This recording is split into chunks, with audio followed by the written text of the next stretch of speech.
The ICEVI, the Nippon Foundation Mathematics Package for Teachers video series, Abacus as a Mathematical Tool. Title of the video, Multiplication of Decimal Numbers, example 8.4 multiplied by 7.3.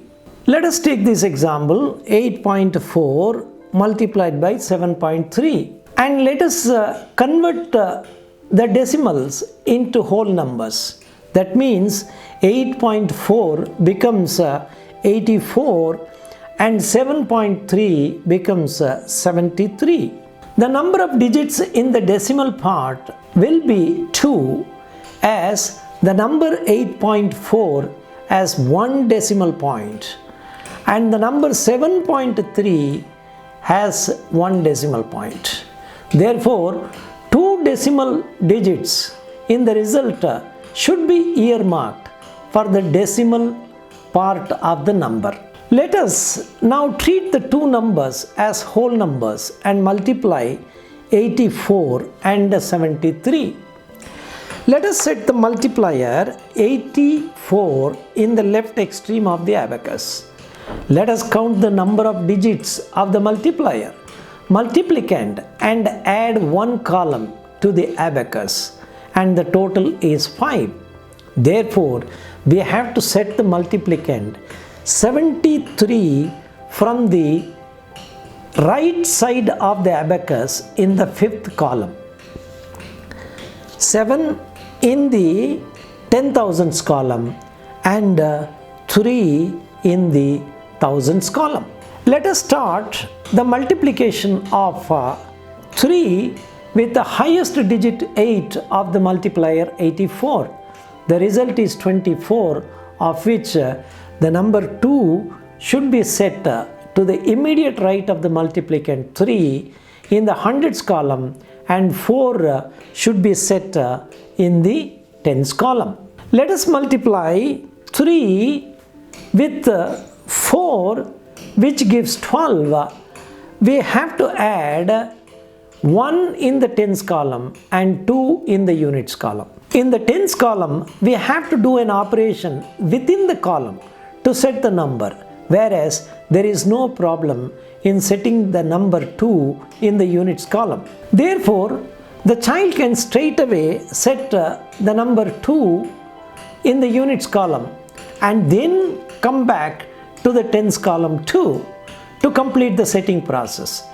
In the tens column, the number 1 should be added, whereas we have only one bead in the upper abacus, which has a value of 5. Therefore, we add that number, and to compensate that, we clear 4 beads in the lower abacus. What we have done here, instead of going to the units column after completing the process in the tens column, we have gone directly to the units column and then came back to the tens column to complete the setting process. Has it changed the value? No. But the child should be comfortable going back and forth if it is convenient. Children often do this, and we should not restrict if they are comfortable with that. But the teaching of abacus should follow the standard procedure of setting numbers from left to right.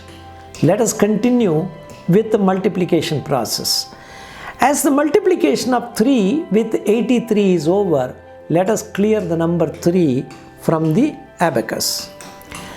We are left with 7 in the multiplicand, and let us multiply 7 with 8 of the multiplier, which gives 56. Let us add 5 to the immediate right of 7, followed by 6 in the hundreds column. Let us take up the multiplication of 7 with 4, which gives the value 28. We have to add 2 in the hundreds column and 8 in the tens column.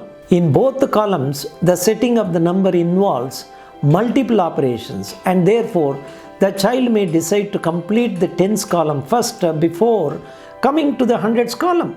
In the tens column, we have to add 8.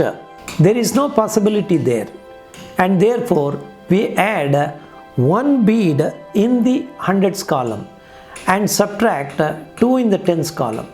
For doing this, we can clear the number 5 in the tens column and add 3 in the same column. Now move back to the hundreds column where we have to add 2.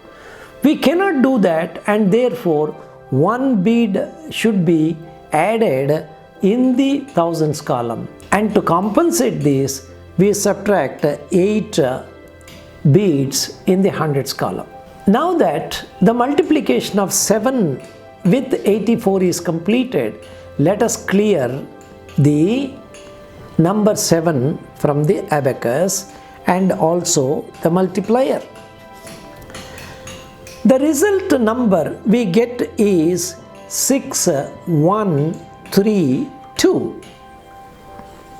6132.